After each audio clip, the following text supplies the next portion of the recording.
say one of the perks that I figured out of riding a motorcycle is when you just got back from Carl's Jr. and you have mad fucking gas, instead of hotboxing yourself in a car, you just continuously release your gas on a motorcycle and there's no one around to smell it. You don't even gotta suffocate yourself. Talk about fucking freedom. So I'd like to give you guys a warm welcome to Dana. I appreciate you guys for tuning in like always. You guys are fucking awesome, man. The support's been off the chain. Just started this channel and you guys are digging it. We're getting like great views for the subscribers we have. You guys are always liking up the videos, supporting me, commenting down below. And you know, that really warms my heart. And it just means so much to me. You have no idea. If I ever see you in real life, if you come up to me and you're like, dude, you're that dude who rides that motorcycle, I'm gonna give you just the biggest hug in the world, and we're gonna have a moment of silence, and we're just gonna bond with each other, and you're gonna remember that moment forever. We both are. It's gonna be romantic. Just there's not gonna be any flowers involved. It's all the romanticness of just our first date, but without the kissing and flowers. You guys are gonna fucking love it, and so am I. This chick is totally putting makeup on right in front of me.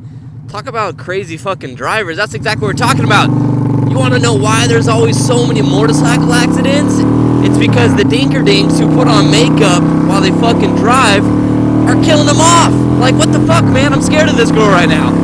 Like, what if she has, like, one knee? Let's see. Let's go next to her. Maybe she's hot. I don't know. Nope, she wasn't hot. She's just a fucking retard putting on makeup while she's driving. That's so goddamn sketchy. Like, being on your cell phone is one thing, and that keeps you distracted, but makeup also? I don't know which is worse. I have no idea. I've never put on makeup before, but talk about a fucking distraction. Why do the stoplights take so fucking long? I don't want to sit here no more. I gotta raise my shield because it's fucking hot in here.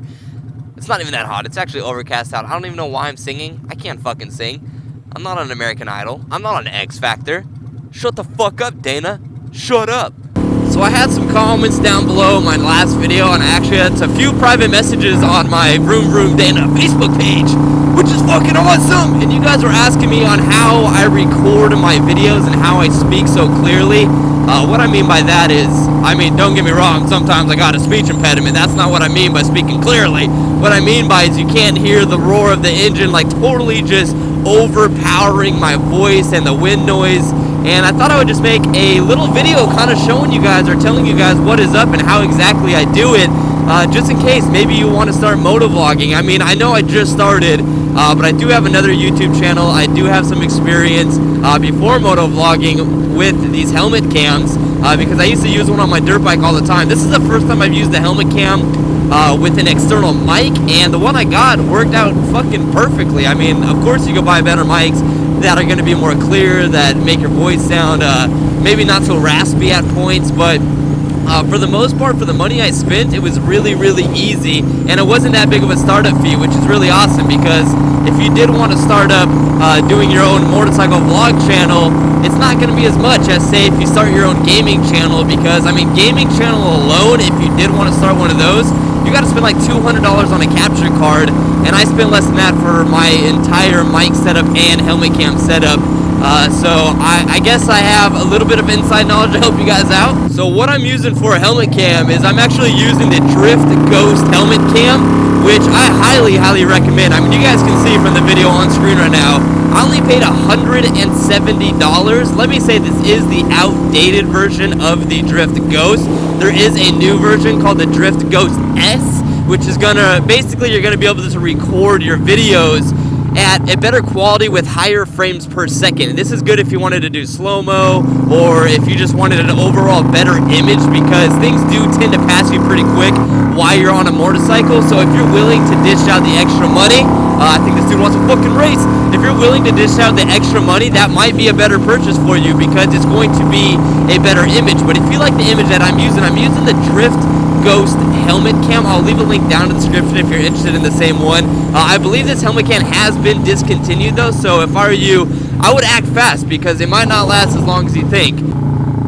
So besides the fact that I use the Drift Ghost helmet cam, I also use the Drift Ghost external mic. And that's what's so awesome about the Drift helmet cam, is that the external mic is right behind the camera, and when you do buy the Drift helmet cam, it comes with like an extra backing on the back of your helmet cam that allows you to plug in an external mic without taking everything apart. And this is what really separated this camera from the GoPro, is that I used to have a GoPro, and in order to hook up an external mic, you would have to completely take off the housing of the helmet cam. What the fuck is this guy doing? So I had to completely take off the housing of the helmet cam, and doing this, it totally exposed the camera. So if you got any water on the camera at all, it would fry it because it was no longer waterproof, because the camera no longer had its housing to keep it away from the elemental hazards of either the road, say maybe some random event happened and maybe some fucking oil flicked up, or like I said, you somehow get drenched in water. Who knows how? Maybe a sprinkler's on and it's shooting in the middle of the road and you weren't paying attention and it just drenched the camera, and you're going to completely ruin your GoPro. And that's what really separated the Drift from the GoPro, in my opinion, is that when I bought the Ghost, it was such an easy hookup that you just plug the mic into the back of the helmet cam, and that was it. I mean, that's all I had to do. And then you get the mic, the external mic, and you just tuck that somewhere in your helmet. I mean, you just gotta toy around with it for a little bit. You could tuck it in your cheek pad, you could tuck it in the top of the helmet or in the side of the helmet. That completely varies. That's totally up to you. I mean, my bike is a lot louder than normal bikes, so I had to find a specific location to tuck my mic. That way you can hear my voice over the roar of the engine constantly. But besides that, I mean, that's really all you need, and that's what's so awesome about the Drift, is you just need the helmet cam, and then you need the external mic, and of course a helmet and a motorcycle to go along with it.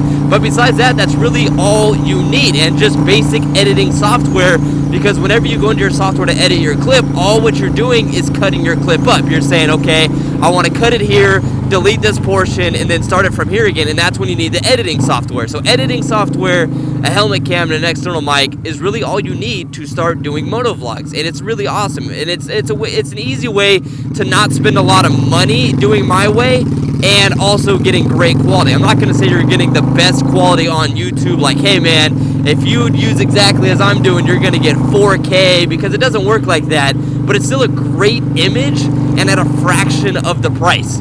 So yeah, I mean, that's about it, you guys. That's pretty much wrapping things up. We're going to leave it with that. If you want to start recording your motovlogs, that's my way of telling you to do that.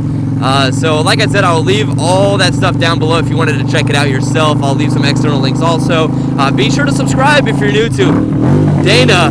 So with that being said, you guys, I fucking love you all. I hope to see you in my next motovlogs. And that is VroomVroomDana out, you guys. I'll see you next time.